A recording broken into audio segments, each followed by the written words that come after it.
시청자 여러분 안녕하십니까? 뉴스데스크 강원입니다.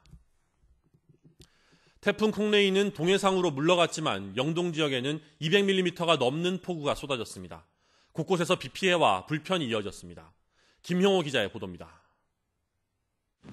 태풍의 영향으로 영동 지역을 중심으로 강한 바람과 폭우가 쏟아졌습니다. 태풍과 근접한 삼척 지역은 이틀 동안 240mm가 넘는 많은 비가 내렸고 강릉과 양양 등 영동 중부 지역도 200mm 안팎의 강수량을 보였습니다. 또 순간 최대 풍속 초속 28m의 강한 바람이 몰아쳤습니다. 영동 고속도로 삼척 자원동 부근에서 토사가 유실돼 부분 통제된 채 복구 작업이 펼쳐졌고 일부 주택과 농경지도 침수 피해를 입었습니다. 산간도로 곳곳에서 낙석이 발생하고 나무가 쓰러져 통행에 불편이 따랐습니다. 폭우로 설악산 탐방로 출입이 통제됐고 영동 지역 관광지 운영도 오늘 하루 중단됐습니다. 항폭우에 2천여 척의 어선이 발이 묶였고 강릉항과 묵호항의 여객선 운항도 취소됐습니다. 영동 지역의 주말 행사와 축제 등이 취소되거나 연기되는 등 차질을 빚기도 했습니다. 기상청은 태풍이 동해상으로 물러갔지만 오늘 밤에도 곳곳에 강한 바람과 비가 올 것으로 예보하고 주의를 당부했습니다. MBC 뉴스 김영호입니다. 태풍의 영향으로 원주와 춘천 등 영서 지역에도 비가 오면서 야외에서 열릴 예정이었던 가을 축제 일정이 변경되는 등 차질을 빚었습니다. 오늘 춘천 애니메이션 박물관에서 개막한 토이 페스티벌은 개막식은 취소됐지만 오후 들어 비가 그치며 장난감 체험 등 일부 행사가 재개됐습니다. 원주 삼토 페스티벌에서 오늘 열릴 예정이었던 가마솥밥 나누기 등의 행사는 내일로 연기됐고 횡성 한우축제 퍼레이드도 취소돼 오는 9일 폐막 퍼레이드가 열립니다. 환절기인 요즘 일교차가 큰 날씨에 감기 증상을 보이는 경우가 많은데요.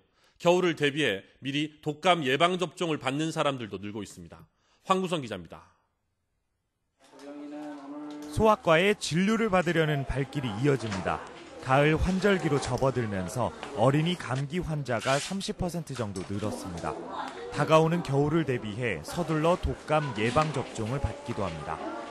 새로운 신종병들도 많이 생기고 이래서 약간 좀 바쁜 시간 돼가지고.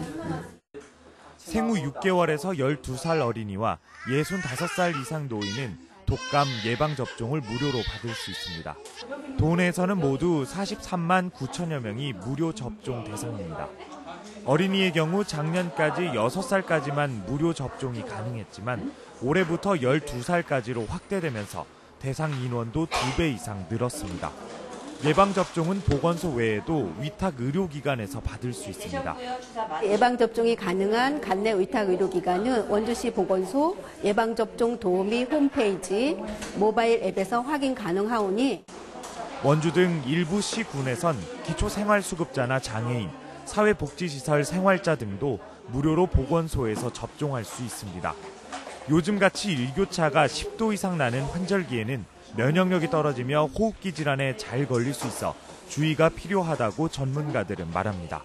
어린이와 노약자분들 그리고 만성 질환을 가지고 있거나 면역력이 떨어지신 분들은 특히 이제 손 씻기에 유의를 하시고 그다음에 사람이 이제 너무 많은 장소에 자주 가는 것은 피하는 것이 좋겠고요.